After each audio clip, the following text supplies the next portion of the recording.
Hello to all my dear students. Today we will discuss about B.Ed first year paper number 3 learning and teaching. Yes, unit number 1 understanding learning. The first question is learning concept, nature, types of learning and factors influencing learning. So इसमें से जो question आएगा वो आएगा what do you mean by learning, explain its nature, or we can say what are the characteristics of learning, या throw light on the process of learning, or we can say what do you understand by learning, describe in detail the characteristics of learning with the help of examples.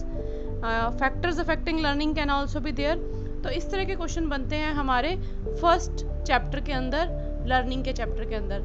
Second जो है हमारा learning strategies है. Learning strategies के अंदर है cooperative learning, collaborative learning, peer tutoring, group learning. तो इसमें जो क्वेश्चन बनते हैं वो बनते हैं what is cooperative learning, cooperative learning क्या है, इसकी क्या नीड है, इसके करैक्टरिस्टिक्स क्या हैं, इंपॉर्टेंस क्या है, इस तरह के क्वेश्चन बनेंगे. इसी तरह से बाकी की स्ट्रेटजीज में भी जैसे कोऑपरेटिव लर्निंग है या कोलैबोरेटिव लर्निंग है, पीयर ट्यूटरिंग है, ग्रुप लर्निंग है, इनके बारे में पूछा जाएगा what do you mean by a group. And इसमें जो मेन क्वेश्चन बनता है वो है role of teacher and school in relation to learning strategies. ये इन क्वेश्चंस के साथ इसको जोड़ सकते हैं. जैसे क्वेश्चन पूछ लेंगे what is the role of school या what is the role of teacher in cooperative learning. तो इस तरह से सेकंड और थर्ड क्वेश्चन को आपस में जोड़कर पूछ सकते हैं कोऑपरेटिव लर्निंग क्या है, इसमें स्कूल या टीचर का रोल क्या है. इसी तरह से पीयर ट्यूटरिंग है तो उसमें टीचर और स्कूल का रोल क्या है. राइट. तो थर्ड क्वेश्चन है हमारा इंडिविजुअल डिफरेंसेस, जो हमें करना ही करना है. इंडिविजुअल डिफरेंसेस, इसके concept, types, cause and educational implication. So explain the concept of individual difference. इस तरह से क्वेश्चन आ सकता है. इसका नेचर डिस्कस कीजिए, या ये आ सकता है throw the light on the educational implication of individual differences. तो आप फोर्थ क्वेश्चन जो बनता है यूनिट 1 का, इसे आप इंपॉर्टेंट समझ लें, इस आपको करेंगे.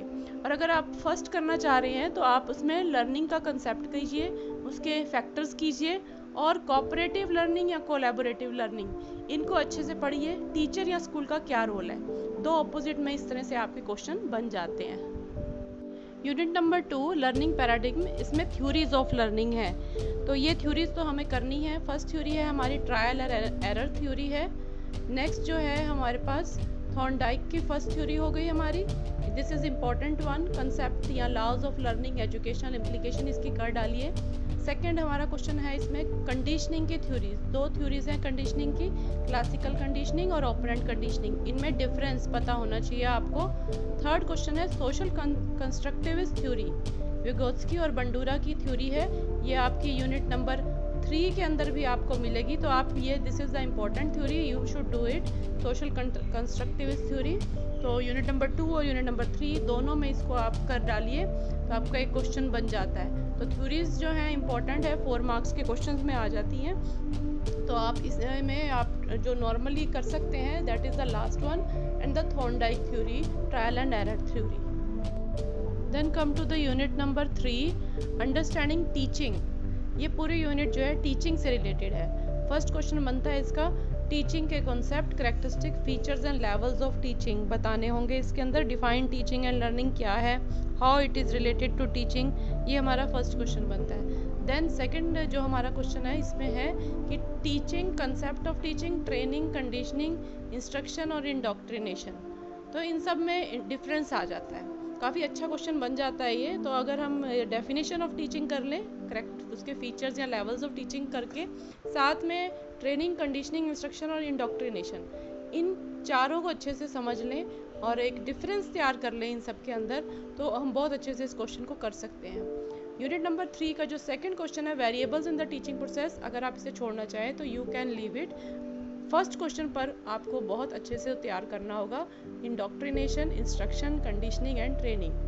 Then the last question is social constructivist approach in teaching. यही आपने सोशल कंस्ट्रक्टिविस्ट थ्योरी की थी यूनिट नंबर 2 के अंदर, और यहाँ आप फिर से कर रहे हैं ब्रूनर और विगोत्स्की के आइडियाज़ इन टीचिंग में. तो इस क्वेश्चन को आप अच्छे से तैयार कर लीजिए. आपके यहाँ पर भी 2 क्वेश्चंस आप प्रिपेयर कर लीजिए. फर्स्ट क्वेश्चन रहेगा आपका चारों में डिफरेंस बनाना है आपको, टीचिंग के डेफिनेशंस तैयार करने हैं, एंड सेकंड क्वेश्चन रहेगा social constructive approach in teaching. Then come to unit number 4 phase of teaching. Phase of teaching one first question important है, कर सकते हैं अच्छे से। Pre active, interactive and post active, 3 तरह के फेसेस हैं, फेसेस ऑफ टीचिंग हैं, ये आपको करने हैं।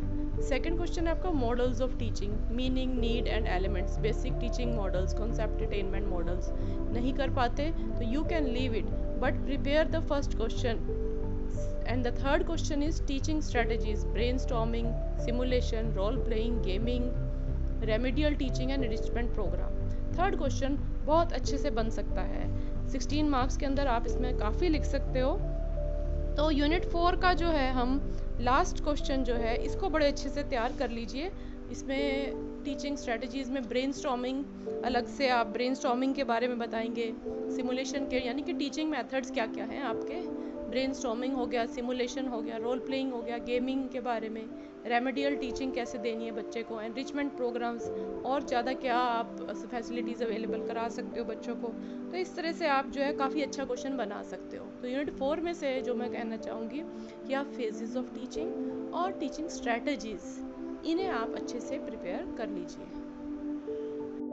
सो be prepare with this question, the important question you can mark in your books or in your copies and then prepare them for your exams. Good luck to all my students. If you ask me to prepare any other syllabus, then I will make it for you, or any other question you want me to prepare, then inform me in the comment section please.